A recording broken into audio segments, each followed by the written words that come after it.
এটা আমরা অনেক জায়গায় দেখেছি, প্র্যাকটিক্যালি অনেক জায়গায় দেখেছি। কিছু কিছু জায়গায় বুদ্ধের ধাতু একটা ছিল, হয়তো দেখা যাচ্ছে 8-10টা হয়ে গেছে। আবার কোনো কোনো জায়গায় বুদ্ধের ধাতু ছিল, পরবর্তী সময়ে দেখা যাচ্ছে ওই ধাতু পাওয়া যাচ্ছে না। বক্স আছে কিন্তু ধাতুটা নেই। এরকম অনেক ঘটনা আমার জীবনের প্র্যাকটিক্যাল অভিজ্ঞতাতে আমি দেখেছি। অতএব এই বুদ্ধের ধাতুগুলো পরে থাকে না, যেখানে পূজিত হয়। এগুলো কেন বুদ্ধগণকে ভুললে কেন ধাতু হয় এবং ধাতুগুলো কেন থাকে? শুধু মানুষের কল্যাণের জন্য, মানুষের দেবমানবের পূজার জন্য থেকে যায়। যেহেতু ওখানে পূজিত হয় না, পুজো করার কেউ নেই, তাই এগুলো অটোভাবে চলে যায়।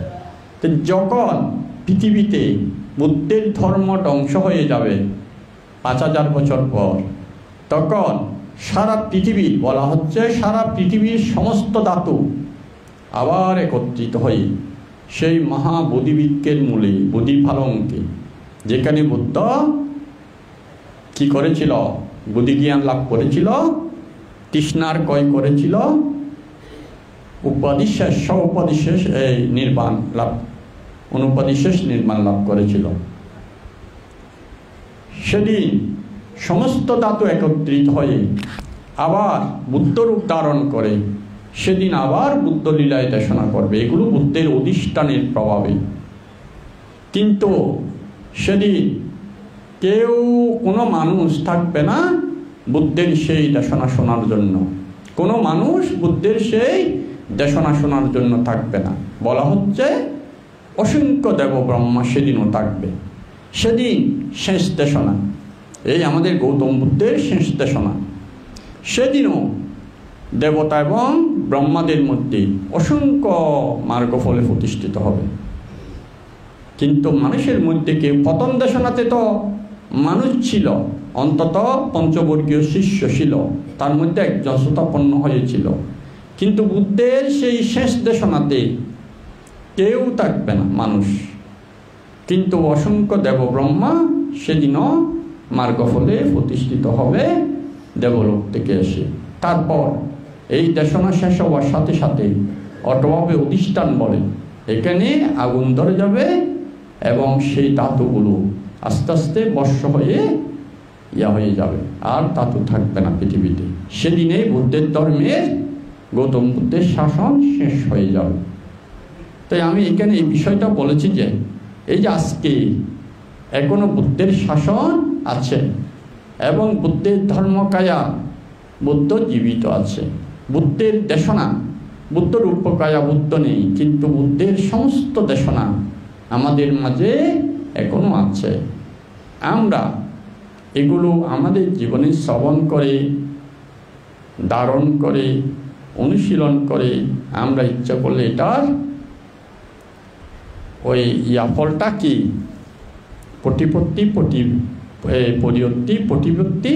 প্রতিবেদ ফলটা আমরা লাভ করতে পারি। এই সুযোগটা এখনো রয়েছে। তাই আপনারা এই যে রাত্রিকালীন সময়ও বার্তাত গিয়ে পরিবারের সবাই এসে এখানে নিরাপদ, এখানে কেউ আক্রমণ করবে না। এখানে এসে যদি বসেন, অন্তত রাত্রে আরও নিরিবিলি শ্রবণ করার সুযোগটা থাকে।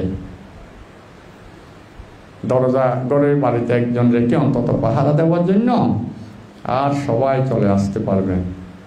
কারণ এই 14 দিন পর, 13 তারিখের পর আর আবার কখন বাঁধতে যদি শক্তি থাকে, আমাদের বাঁধতার পাটির মতো ভিক্ষুও যদি থাকে, হয়তো আয়োজন করলে আবার পাবেন, নাহলে নাও পেতে পারেন। তাই আসলে আমি এই যে আজকে সকালবেলা ওইখানে নামিয়েছি, দেখি একজন শ্রোতা একজনও নেই, বাঁধতে পাঠ করতেছে, শ্রোতা একজনও নেই, আর রাত্রে তো থাকেই না। তো এই অবস্থায় বান্তের পাঠ করতেও তো ভালো লাগবে না। বান্তারা ঘুম থেকে উঠে কত কষ্ট করে পাস করতে আসে। কালকে রাত্রে এই 3টা থেকে, মানে 2টা থেকে 3টা ছিল আমার রুমের সমনটা, তাকে সে উঠতে চাচ্ছে না, আমি তাড়াতাড়ি। তাই আমার রুমে যে ভিক্ষুটা থাকে এর ছিল মনে হয় 1টা থেকে 2টা এই পাঠ করবে। এর ছিল 2টা থেকে 3টা শ্রাবণের। তো শ্রাবণকে ঘুম থেকে তুলে দিয়ে তা বলছি তার আমার বেশি ঘুম আসতেছে, সে পড়ে যাচ্ছে। আমি একে বলছি মুখ দিয়ে নেওয়া আগে, তারপরে একটা ওই ছোট্ট কোকাকোলাটা আসছিল, এটা বলছে এটা আমি ধরে রেখেছি, আবার পড়ে যাবে যে এটা কে ফেলো তাড়াতাড়ি কি তারপর উঠে তারা বলছি রুম করে নাও যাও, কারণ ছোটো মামতে এই নতুন এখন 1 ঘন্টা হয়ে গেছে, তারপর পাঠিয়ে দিয়েছি তাড়াতাড়ি। দেখুন এই যে 1টা বাজে 2টা বাজে, আসলে কেউ যখন থাকে না একাকে এসে এদের পাঠ করতে ইচ্ছে করবে, আরও ঘুম থেকে উঠে তবু আসে, কারণ যাতে বিচ্ছেদ না হয়। তো আপনারা আসলে এই যে আসবেন, শ্রবণ করবেন, এগুলো চলে যাবে, থাকবে না। তো যা হোক, এখানে আমি একটু এখান থেকে পুষ্করপায়ন্ত্রীর কথা বলেছি। বিশেষভাবে আমি আজকে পাঠটান থেকে কিছু কথা বলার, পাঠটানের মধ্যে আমাদের একটা এই যে পাঠটান তো আপনাদের মুখস্থ আছে, সংক্ষিপ্ত পাঠটানটা না আছে না, প্রায় অনেকের আছে। এই পাঠটানের মধ্যে একটা আহারা পাচ্ছায় না পাচ্ছায় আছে, আহার প্রত্যয়।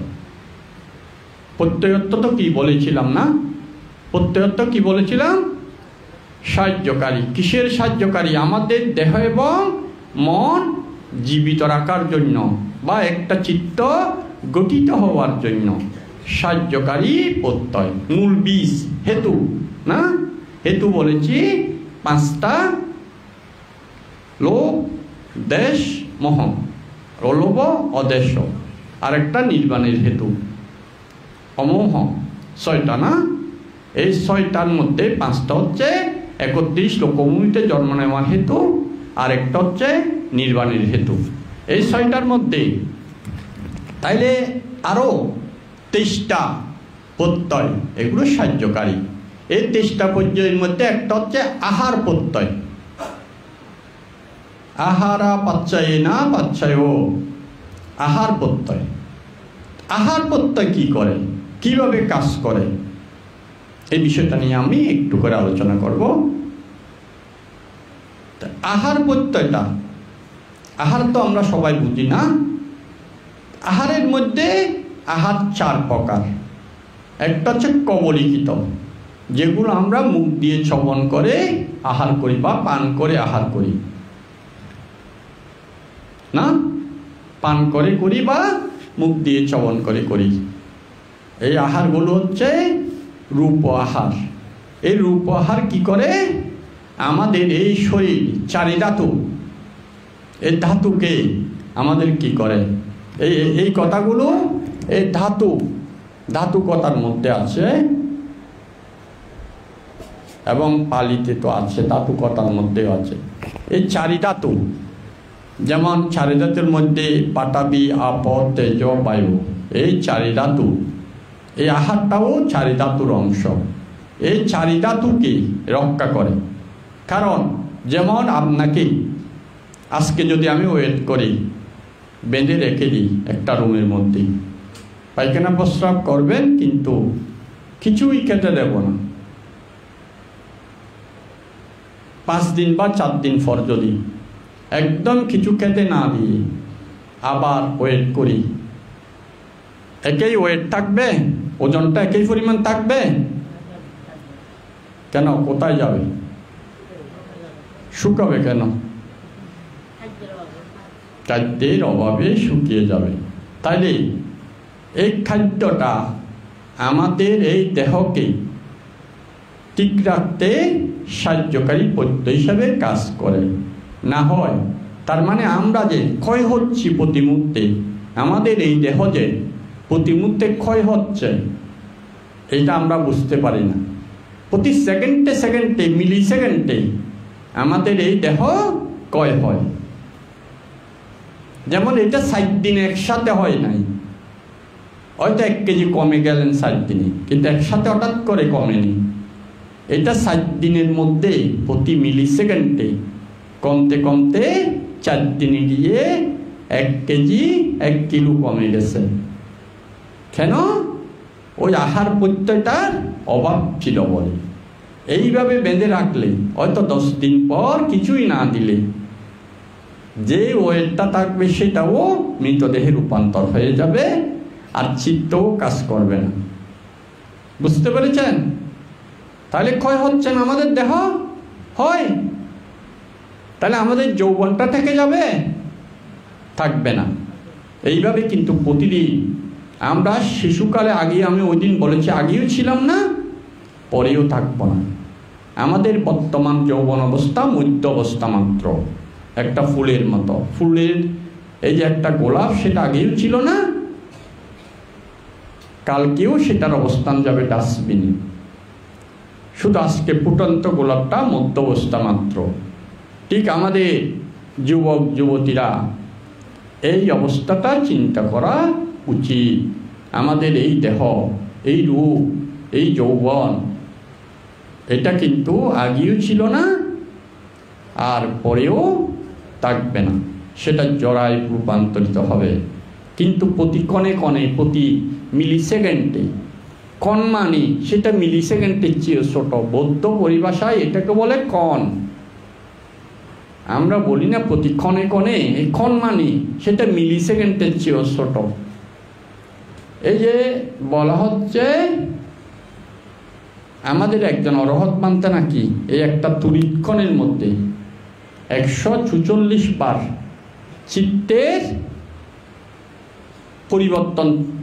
চিত্তের পরিবর্তন গণনা করতে পারে অরহৎ মানতে। কতক্ষণে? 2 আঙ্গুলের তড়িৎ মারতে যতক্ষণ সময় লাগে, এতক্ষণের মধ্যে 144 বার অভিধর্মে লেখা আছে চিত্তের পরিবর্তন গণনা করতে পারে। আর বুদ্ধ অসংখ্যবার চিত্তের পরিবর্তন এতক্ষণের মধ্যে গণনা করতে পারে, সেটা অভিধর্মের বইয়ে লেখা আছে। তার মানে আমাদের চিত্ত কত দ্রুত গতিতে পরিবর্তন হয়, এই জিনিসটা থেকে আমরা একটা অনুমান করে ধারণা নিতে পারি। হয়তো আমাদের মতো পৃথকজনেরা, মূর্খরা এটা আইডিয়া করতে পারবো না, কিন্তু এই বুদ্ধের বা অরহৎগণের কথা থেকে আমরা একটু ধারণা নিতে পারি শুধুমাত্র। তাহলে এইভাবে আমাদের সেই দেহ প্রতি এইভাবে ক্ষয় হয়। আবার আমরা খাদ্যটা ঠিকমতো আহার করি বলে সেটা আবার ওই প্রত্যয় হিসাবে কাজ করে আমাদের দেহটাকে সুরক্ষিত রাখে। তাই এটাকে বলে আহার প্রত্যয়, কবলিকিত আহার। কিন্তু চিত্তটা এবার মনো আহার। মনো আহার 3 ভাগে বিভক্ত। মনো আহারটা 3 ভাগে বিভক্ত। মন কি কি বেঁচে থাকে? দেহ আমাদের কবলিকিত আহার বা এই যেগুলো পান করি সেই আহার দিয়ে বেঁচে থাকে। কিন্তু মন কি কি বেঁচে থাকে? মনটার জন্য আহার দরকার হয়। মন 3 ধরনের আহার গ্রহণ করে। স্পর্শ আহার, বেদনা, স্পর্শ বেদনার আহার। স্পর্শ বেদনার আহার। বেদনা কি? বেদনা শব্দের অর্থ কি? বেতানা, বেতানা। বেদনা শব্দের অর্থ অনুভূতি।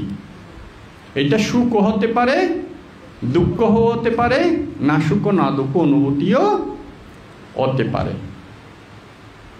এটা মহাসাতিপাট্টান সূত্রে বেদনাকে 9 ভাগে ভাগ করেছেন। আমি তো এখানে 3 প্রকার বলেছি না? কি কি বলেছি? 3 প্রকার। একটা হচ্ছে সুখ বেদনা, না দুঃখ বেদনা, না সুখ না দুঃখ বেদনা, মানে সুখ নয় দুঃখ নয়, 3টা।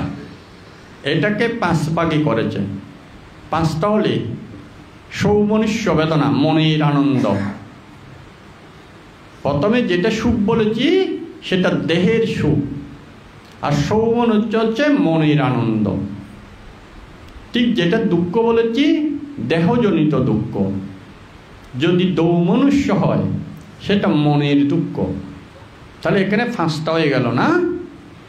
এরপর নিরামিষ আহার, আমিষ আহার।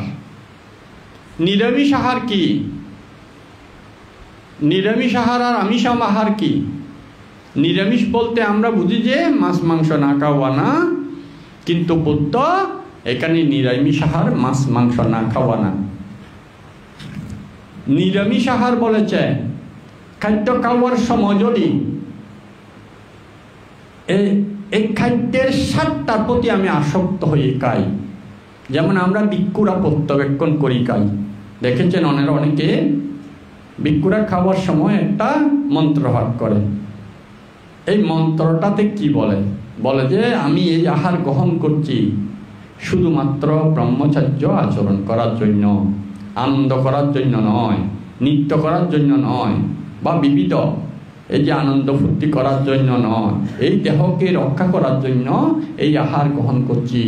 এই আহার যদিও বা এখন সুস্বাদু বলিয়া মনে হইতেছে, কিন্তু এই দেহ প্রাপ্ত হইয়া দেখেন আপনারা এই আহারগুলো আমরা মুখের মধ্যে নিয়ে যদি বের করি কীরকম হয়, আবার যদি পেটের ভিতর ঢুকানোর পর আবার বের করি তাহলে কীরকম হয়।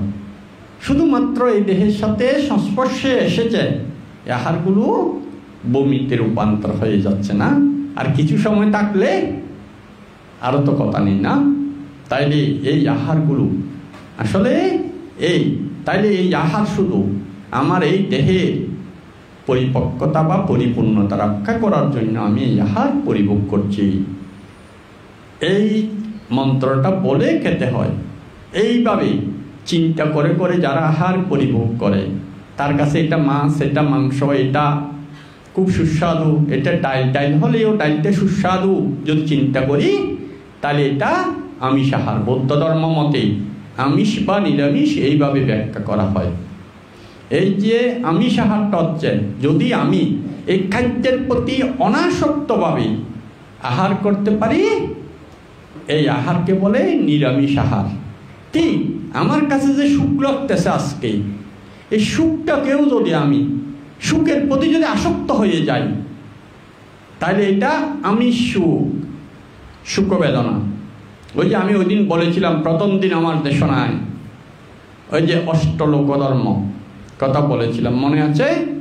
অষ্টলোকধর্মের মধ্যে কি বলেছিলাম? সুখ দুঃখ দুইটা কথা বলেছিলাম। তাহলে সুখটা যখন আমার কাছে বেশি সুখ লাগবে, আমি যদি চিন্তা করি এখন আমার সুখ লাগতেছে, কিন্তু কিছুক্ষণ পর আমার দুঃখ অনুভূতিও শুরু হতে পারে।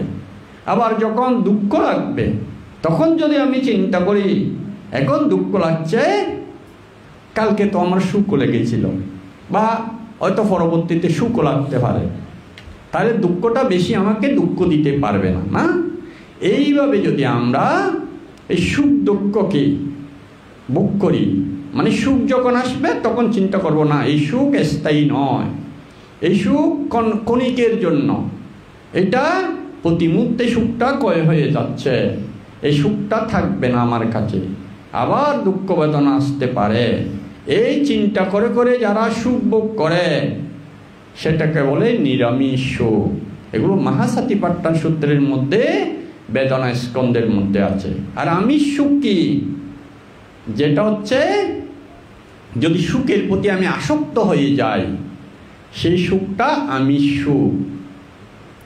ঠিক দুঃখ, নিরামিষ দুঃখ, দুঃখ যখন লাগে তখন যদি আমি চিন্তা করি এই যে আমার এখন দুঃখ লাগছে, কিন্তু আমি একসময় তো সুখ লেগেছে, কিন্তু এই সুখটাও প্রতি মুহূর্তে ক্ষয় হচ্ছে, সুখটা থাকবে না, আবার হয়তো না সুখ দুঃখ বেদনাও আসতে পারে, বা আবার সুখ বেদনাও আসতে পারে।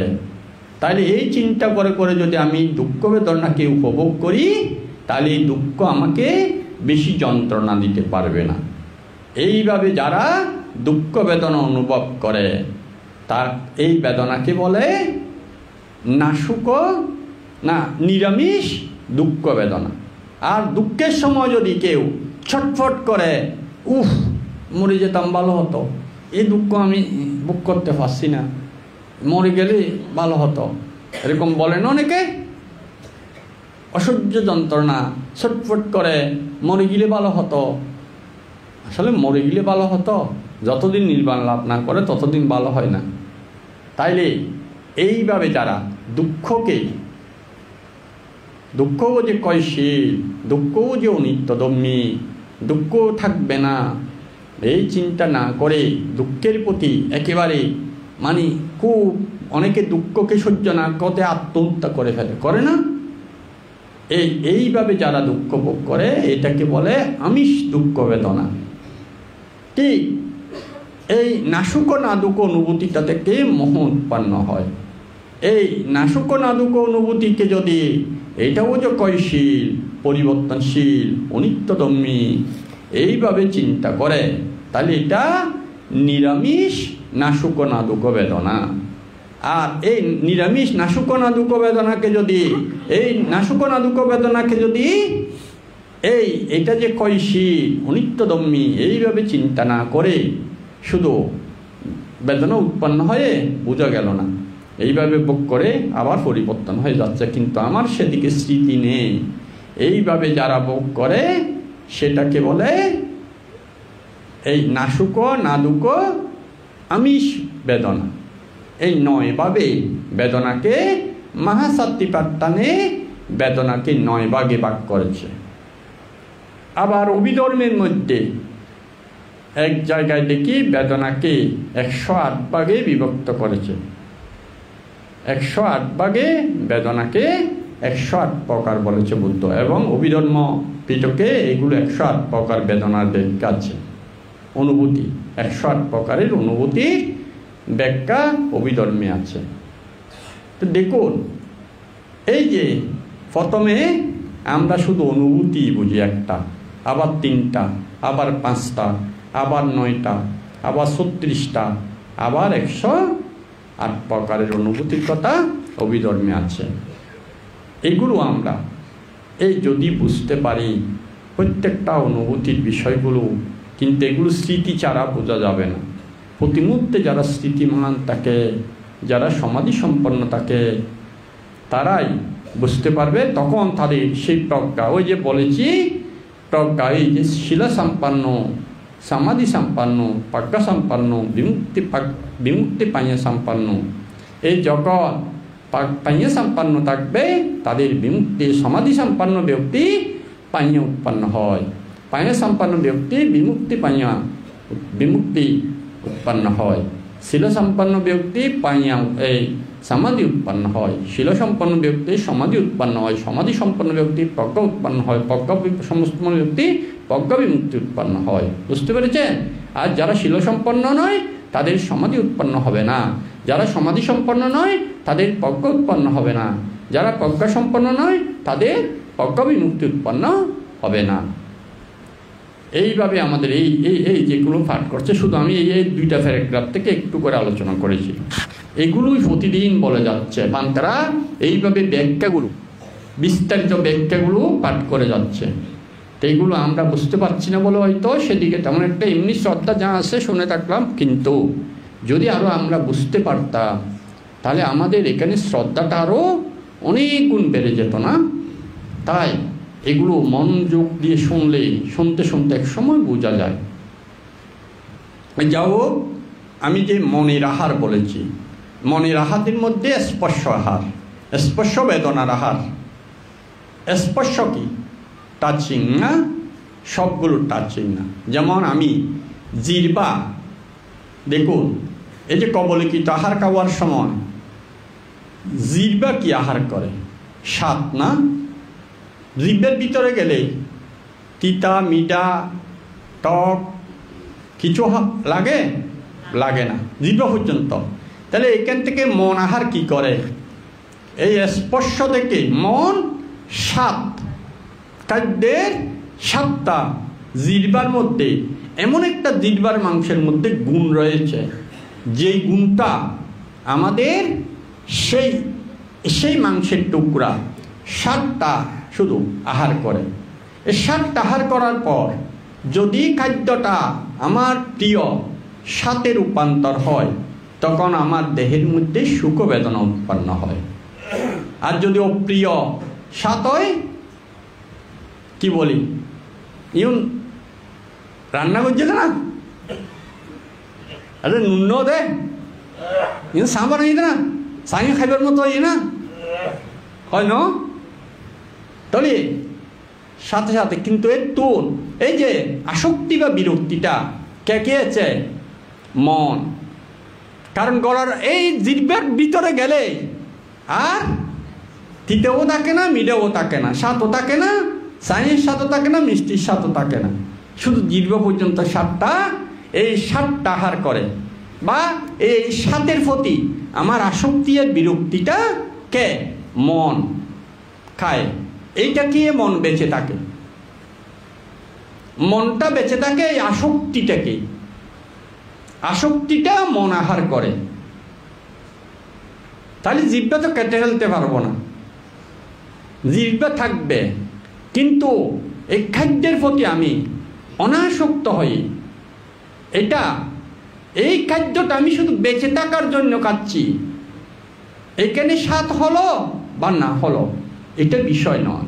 বিষয়টা হচ্ছে দেহকে রক্ষার জন্য খাদ্যের প্রয়োজন, স্বাদের জন্য নয়। কিন্তু আমরা বেশিরভাগ মানুষেরা কোনটা স্বাদ হবে, কিভাবে স্বাদ হবে, ইউটিউবে দেখে দেখে আরো কিভাবে স্বাদ করে রান্না করা যায়, এগুলো এখন করে আমাদের মেয়েরা না। আর আমরাও যারা ছেলেরা এই স্বাদ বেশি করে স্বাদ করে রান্না করতে পারলে ওই মেয়েকে বেশি প্রশংসা করে, এর হাতে রান্না খুব সুস্বাদু। এই সুস্বাদু দেখে আমাদের কি হয়, জিহ্বা, ওই আমাদের মন আহার পায়। সেই আহার, ওই আসক্তিটা আমাদের মনকে দীর্ঘদিন বাঁচিয়ে রাখে। খাদ্যটা বাঁচিয়ে রাখে দেহকে, মনকে বাঁচিয়ে রাখে ওই আসক্তিটা। ঠিক দেখেন টাচ, আচ্ছা জিহ্বার সাথে আমরা বলবো খাদ্যটা টাচ হয়েছে, সব কিছু টাচ হতে হয় না। যেমন আমরা চোখের সাথে আরেকটি নারী বা একটি ফুল, একটি সৌন্দর্য জিনিস দেখি বা বিরক্তিকর জিনিসও দেখি না, এটাতে আমাদের আসক্তি বা বিরক্তি উৎপন্ন হয়। এটা সরাসরি টাচ না হলেও, কিন্তু দেখার পর আমাদের একটা অনুভূতি উৎপন্ন হয় না।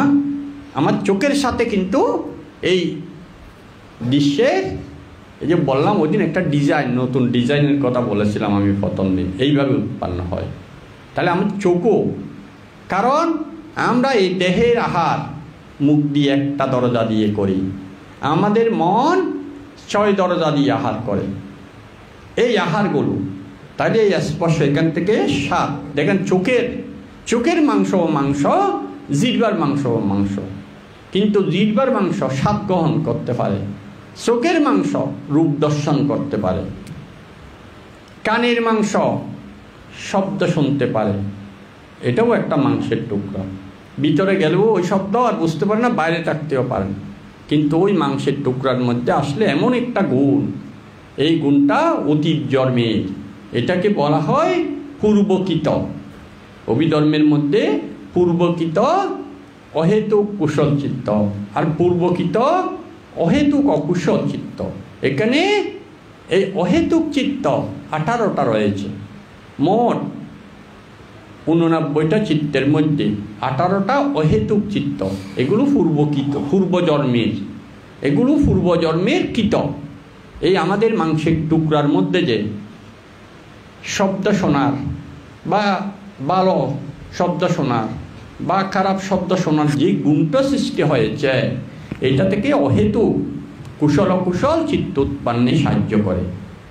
এগুলো পূর্বজন্মকৃত, এগুলো আমাদের করার কিছুই নেই। বুদ্ধও শুনবে না, অরহতলেও শুনবে, কিন্তু অরহৎবান তারা শুনে বটে, কিন্তু সেটার প্রতি আসক্তি বা বিরক্ত হয় না। কিন্তু আমরা যারা পৃথকজন, আমরা সেই শব্দের প্রতি আসক্ত বা বিরক্ত হই, আমরা সেই রূপের প্রতি আসক্ত বা বিরক্ত হই, আমরা গন্ধের প্রতি, দুর্গন্ধ এবং সুগন্ধের প্রতি, আবার সুগন্ধের মধ্যেও এটা গোলাপের গন্ধ, এটা বেলি ফুলের গন্ধ, এটা তরকারির গন্ধ, এটা মাংসের গন্ধ, আবার দুর্গন্ধের মধ্যে এটা ইঁদুর খোঁচা গন্ধ, এটা বা বিভিন্ন একটা বা এটা পায়খানার গন্ধ, এটার গরুর গোবরের গন্ধ, আমরা সংজ্ঞায়িত করে ফেলতে পারি না ছট করে। তাহলে এই গন্ধ এগুলো আমাদের সেভ করে চিত্তের মধ্যে রেখে দিয়েছে বলে রেজাল্টটা ভিতর থেকে আসে। বুঝতে পেরেছেন? যেই মাত্র নাকের মাংসের মধ্যে গন্ধটা টাচ হয়, সাথে সাথে এটা চিত্তের মধ্যে চলে যায়। চিত্তের মধ্যে চলে গিয়ে ওখান থেকে ওই মেমোরির মধ্যে, চিত্তের মেমোরিতে এখানে 52টা ঘর আছে, সে 52টা ঘরের মধ্যে সেভ হয়, সবগুলো কষতে হয় না। যেই ঘরের মধ্যে আমরা যেমন একটা নাম দিয়ে সেভ করলে একটা নাম, তাহলে একে কষতে হলে শুধু এর ঘরটা কষলে এই মেয়েটি না থাকলে বলে যে নাই, পুরো খুঁজি না নাম না। ঠিক এই চিত্তের মধ্যে যখন গন্ধটা যায়, ওইখানে 52টা ঘরের মধ্যে একটা করে এই গন্ধের ইয়াগুলো সেভ থাকে। ওখান থেকে পট করে ভিতর থেকে রেজাল্ট আসে, এটা গোবরের গন্ধ, বা এটা ইন্দুর পোঁছা গন্ধ, বা এটা মাংসের রান্নার গন্ধ, এইটা গোলাপের গন্ধ, এটা বেলি ফুলের গন্ধ। এইভাবে রেজাল্টটা চলে আসে। আর রেজাল্টটা চলে আসার পরেই আমাদের এবার সেটার প্রতি আসক্তি বিরক্তি অনুভূতিটা সৃষ্টি হয়। তাই এখানে বলা হচ্ছে স্পর্শ বেদনার আহার। বুঝতে পেরেছেন? স্পর্শ কিভাবে বেদনার আহার? এই অনুভূতিটা সৃষ্টি হওয়ার জন্য সেই স্পর্শটাই ছিল আহার। স্পর্শ না হলে সে আমার অনুভূতি আসত না। যেমন আমরা অনেক সময় তেঁতুল দেখে জিহ্বায় রস আসে না, তাহলে তেঁতুলটা তো আমার জিহ্বাতে সরাসরি টাচ হয়নি, চোখে দেখলাম কিন্তু জিহ্বাতে রস এসে যায় না। আবার তেঁতুলের শব্দ কানে শুনলাম, কেউ তেঁতুলের কথা বলতেছেন, জিহ্বার রস এসে যায়, বা আমি বলি যে তেঁতুল আছে নাকি, বলে ফেলি না, আমি খাবো। তাইলে এখন হয়তো অনেকের জিহ্বায় রস এসে যেতে পারে, তেঁতুলের কথা বলেছি যে, হ্যাঁ ঠিক এইরকম। তাহলে এইটা এই যে আমাদের এই তেঁতুল, এই তাহলে এটা সরাসরি টাচ করতে হয় না। এই শব্দটা শোনার পর বা তেঁতুলটা দেখার পর আমাদের মধ্যে তখন সাথে সাথে এটার প্রতি সেই বেদনাটা চল চাই। এই স্পর্শ হচ্ছে বেদনার আহার। তারপর হচ্ছে মনসচেতন আহার। বুঝতে পারছেন? মানে মনকে কি এই এবার বেদনা আসার পর এবার তৃষ্ণাতে রূপান্তর হয়। বেদনা পর্যন্ত পূর্বজন্মকৃত, এটা বুদ্ধেরও আসবে, এটা বুদ্ধেরও আসবে, এটা অরহৎপান্তেরও আসবে। এগুলো আমাদের পূর্বজন্মকৃত, এগুলো কারো বন্ধ করার ক্ষমতা নেই। সুখটা বুদ্ধেরও লাগবে, বুদ্ধের শরীরে যদি আঘাত করে সুখ লাগবে। কিন্তু বুদ্ধগণ অরহৎগণ নিরামিষ, সবসময় নিরামিষ আহার পরিভোগ করে, নিরামিষ বেদনা পরিভোগ করে। তার মানে আমরা যারা পৃথকজন, আমাদের কেউ আঘাত করলে মনের দুঃখটা বেড়ে যায়, ওইটাকে অনেক সময় ওইভাবে চিন্তা করতে পারি না যদি প্রজ্ঞা না থাকে। কিন্তু অরহৎগণ ব্যথা পায় বটে, শারীরিক ব্যথা পায় বটে, কিন্তু মনকে সে কলুষিত করে না। বা কোনো খাদ্য, যেমন অরহৎ পান্তের কাছে যদি ভালো ভালো খাদ্য দেওয়া হয় বা অনেক খাদ্য দেওয়া হয়, সে কোনটা নেবে?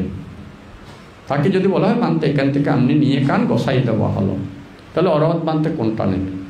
আসলে সে আগে যেটা প্রিয় ছিল সেটাই নেবে, কিন্তু নিলেও সে আগে যেভাবে আসক্ত হয়ে যেত, এখন তার সেই আসক্তি আসবে না, কিন্তু জিহ্বার স্বাদটিকেই আসে।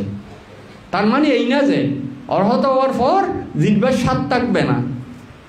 অনেকে মনে করো অরহত হওয়ার পর মনে হয় জিহ্বার স্বাদ থাকে না। তাই অনেক বুড়ো বুড়ি যখন জিহ্বার স্বাদ চলে যায় বলবে বানতে একদম তৃষ্ণা নাই, আমার কিছু খাবার তৃষ্ণা নাই, তৃষ্ণা করে চলে গেছে। আমি বলি যে একবার অরহত হয়ে গেছো তুমি, মনে মনে বলে যে আর কি তৃষ্ণা চলে গেছে, কিন্তু আসলে এর জিহ্বার স্বাদ চলে গেছে। যে এটাকে বলে ওই যে মানে যখন জরাগ্রস্ত হয়ে যায় আমাদের কানের যে শ্রবণ করার শক্তি, এটা ক্ষমতা কমে যায়, জিহ্বার স্বাদ গ্রহণ করার শক্তির ক্ষমতা কমে যায়, চোখে দেখার শক্তির ক্ষমতা কমে যায়, গন্ধ অনুভব করার ক্ষমতা কমে যায়। তাই মানে এই না যে আমার তৃষ্ণা কয় হয়ে গেছে, এটা তার জরাগ্রস্ততার কারণে ঘটে।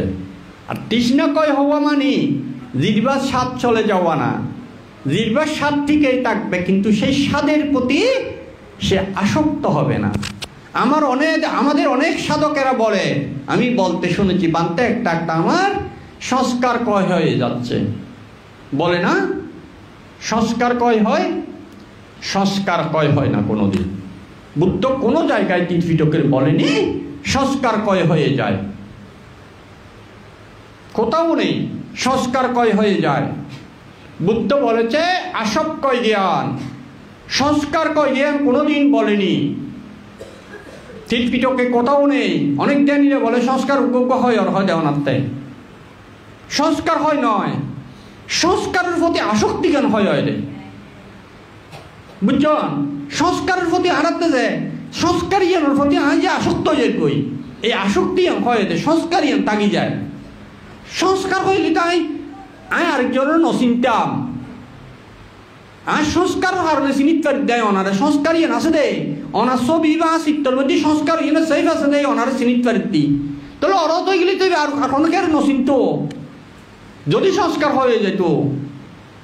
এবার হন শব্দ শুনিলি, হন মানুষের শব্দ নবুঝত, হন তরহারি ফুয়াত বুঝি নহয়তো, যদি সংস্কার হয়ে যেত। সংস্কার হয় নয়, ইয়ান বোর বোধ দিয়া নিলাই হতুমনি হদে সংস্কার হয়ে যাবে। সংস্কার অনেক সময় হয় নয়, সংস্কারের প্রতি আমরা যে আসক্ত হই সে আসক্তি জ্ঞান হয়। আসক্তি জ্ঞান হইলে আমরা সংস্কারিবার প্রতি আর আসক্তি বা বিরক্তি উৎপন্ন নগরী, প্রজ্ঞা উৎপন্ন হয়। আসক্তি হইলে মানুষের প্রজ্ঞা উৎপন্ন হয়, প্রজ্ঞা উৎপন্ন হলে বিমুক্তি উৎপন্ন হয়, বিমুক্ত হয় মানুষ। বুঝছেন না? এই মধ্যে যে হতাগান হয়ে যান তাহলে এই আহার মনো আহার এইবার আরে চেতনা করে আর কর্মে রূপান্তর করে। আর যদি মনো আহার এটা উৎপন্ন হইত নদী, আমি বেদনার ভিতর থামাই দিই স্মৃতি করিয়া না, মনো আহার যদি উৎপন্ন নয় তখন মনো আহারত কি হয় এর মধ্যে স্টপ করে দিই। আহারিবে নদী, খাদ্য নদীলি যেন মানুষ মরি যায়, দেহরে খাদ্য নদীলি যেন মানুষ বা মরি যায়, মনরে আহার নদিলি। তার মানে এই আসক্তি বিরক্তি বললি এই যে মনসচেতন মানে মনরে আবার সজাগ করি। এই আরোগ্য কি হয়? আরোগ্য তৃষ্ণায় রূপান্তর হয়। এই তৃষ্ণায় যখন রূপান্তর হয় তখন আরোগ্য চিত্ত গঠিত হয়, বিজ্ঞান আহার চিত্ত গঠিত হইলে তার মানে আরোগ্য জন্ম নিবেলাই চিত্ত গঠিত হইলে। এই আরোগ্য জন্ম নিবে চিত্ত হইবে যদি আমি গঠন করতাম নদী মনসচেতন আহারের মধ্যে বেদনাত্মর আমি স্তব্ধ করে দিই, তখন মনসচেতন আহারিবে আর মনে নফায়। তো নফাইলে কি হয়? মন আস্তে আস্তে মরি যায়। মন মরি গেলে সংযোজন চিহ্ন হয়ে যায়, সংযোজন চিহ্ন হয়ে গেলে পুনর্জন্ম বন্ধ হয়ে যায়। এইবারে আর অরহত বা নির্বাণ হইতে পুনর্জন্ম বন্ধ হয়ে গেলে এইবেই নির্বাণ। তার মানে নহাবাই মনরে মারি ফেলন, যতক্ষণ শুধু দেহগান রাগিব দেয় এই মনরে মারি ফেলে ফেললাই। ব্রহ্মচর্য জীবন করি খাইতো চাইলে খাইতো নদন, চাইতো চাইলে চাইতো নদন, শুনতো চাইলে শুনতো নদন, এদের প্রতি আয় আসক্ত নন। চাইতো চাইলে এই চাই বটে কিন্তু এর প্রতি আসক্ত নন, শুনতো চাইলে শুননি বটে শোনার প্রতি আসক্ত নন বা বিরক্ত নন। গন্ধ অনুভব করছি, গন্ধর প্রতি আসক্তি বা বিরক্তি অনুভব নগরণ। রস অনুভব করছে, খাদ্য খাদ্য বটে দেহ রক্ষার লাই, কিন্তু হানার প্রতি এই হানার স্বাদর প্রতি আসক্ত বিরক্ত নই থাকন। দেহর অনুভূতি গরম ঠান্ডা এই অনুভূতিগুলোর প্রতি আসক্তি বিরক্তি নন। মনের কল্পনার প্রতি আসক্তি বিরক্তি নই না থাকিলি কি হয়? তখন মনসচেতন আহার উৎপন্ন নয়। মনসচেতন আহার উৎপন্ন নইলে বিজ্ঞান আহার এইবার আর প্রশ্ন নয়, চিত্ত গঠনের প্রশ্ন নয়, নতুন জন্মর চিত্তই গঠিত নয়। তখন ওই আস্তে আস্তে বিমুক্তি প্রজ্ঞা ওই যে হইলাম শিলা সম্পন্ন পাইয়া সমাধি সম্পন্ন, শিলা সম্পন্ন পাইয়া সমাধি সম্পন্নরে সাহায্য করে, সমাধি সম্পন্ন প্রজ্ঞা সম্পন্নরে সাহায্য করে, প্রজ্ঞা সম্পন্ন প্রজ্ঞা বিমুক্তি সম্পন্নরে সাহায্য করি। আর আরে এই চিত্তরে কি করে? নিরোধ করে। তখন সংযোজন চিহ্ন হয়ে যায়। এই সংযোজন চিহ্ন হইলে আর পুনর্জন্ম গ্রহণ গণ্য করে। পুনর্জন্ম গ্রহণ গণ্য হইলি এই 31 লোকভূমি হয়তো আর তাজিয়া মনতে খুব সুখ, কিন্তু সুখের চেয়ে দুঃখ সহস্র গুণ বেশি। সুখ যদি 1% হয় দুঃখ 1000%। এই সুখ নাই নহয় কিন্তু সুখী 1%, দুঃখ 1000%। এই দুঃখরে অনুভব করি আরা এই দুঃখতুন উপায় আর্যষ্টাঙ্গিক মার্গ ফতে যে তারা জীবনযাপন করছ। তখন এই শিল সম্পন্ন এই যে বুদ্ধবান্তে প্রায় সময় দেশনাথ কয় এই ধর্মের আদি কল্যাণ, মধ্য কল্যাণ, অন্তে কল্যাণ, আদি কল্যাণ শীল। তাহলে এই শিল সম্পন্ন এদের হতে কি ধরনের সুগল আত্মকল্যাণ, আত্মহিতে পরহিতে ইয়া করে। তো যে সমস্ত ফুকল শিল সম্পন্ন, সেই সমস্ত ফুকল সমাধি সম্পন্ন, যে সমস্ত ফুকল প্রজ্ঞা সম্পন্ন, যে সমস্ত ফুকল প্রজ্ঞা বিমুক্তি সম্পন্ন, ইতারাই আত্মকল্যাণ পরকল্যাণ সাধন করি পারে। এইভাবে আরা অন্তে আদি কল্যাণ, মধ্য কল্যাণ, অন্ত কল্যাণ আর্যষ্টাঙ্গিক মার্গ যে বুদ্ধর আবিষ্কার, এই ধর্ম অনুশীলন করি আর কি করি পারি। আর মনুষ্যচেতনা হাত যদি বন্ধ করে দিতে পারি তাহলে বিজ্ঞান আহার আর উৎপন্ন হইত না। বিজ্ঞান আহার উৎপন্ন নইলে চিত্ত গঠিত হইত না। চিত্ত গঠিত নইলে সংযোজন ধ্বংস হয়ে যাব, নেটওয়ার্ক ধ্বংস হয়ে যাব। নেটওয়ার্ক ধ্বংস হইলে এইবার পুনর্জন্ম গ্রহণ করি নপারে। এইভাবে আর জীবনেরও যদি গঠন করি তখন আর জীবনের বোধে সত্যিকার আর মানব জন্ম লাভ করছি। এবং মানব জন্ম লাভ করছি বুদ্ধ ধর্ম এখনো আছে, সেই বুদ্ধ ধর্ম জ্ঞান আরা লাভ করছি। এই জন্ম আর সঠিক আরা মানব জন্ম লাভ করো গান আর সত্যিকার আর জীবনলাই কল্যাণপ্রদ হোক। তো যা হোক আই এই যে আজি যে ধর্ম আলোচনা করছি আর আহার পত্র লই এবং নতুন কিছু ইয়া লইয়ে না, এই অভিধর্ম নাই ফুকল ফায়ান্তির বিষয় লই না। তো এই যদি ওনারা সত্যিকার গ্রহণ করি, ওনারা জীবনত অনুশীলন করিবার চেষ্টা করন, আমি মনে করি ওনারার কল্যাণ হবো। আমি যে ওনার দেশনা করছি এই দেশনায়ও আর ভিতরে সে হইন অবশ্যই আর পুণ্যই এই পুণ্যরাশি আমি ওনারে সহ এবং আজ বান্তের মধ্যে আয়োজন করছি। বান্তের দীর্ঘ জীবয় কামনায় বান্তেরও দান করি এবং সমস্ত জগতের সকল প্রাণীর শান্তি সুখ কামনায় এই পুণ্যরাশি দান করি এবং অন্তপূর্ণ ক্ষেত্র ভিক্ষু সংঘর প্রতি বন্দনা নিবেদন করি আর ধর্ম আলোচনায় পরিসমাপ্তি করি।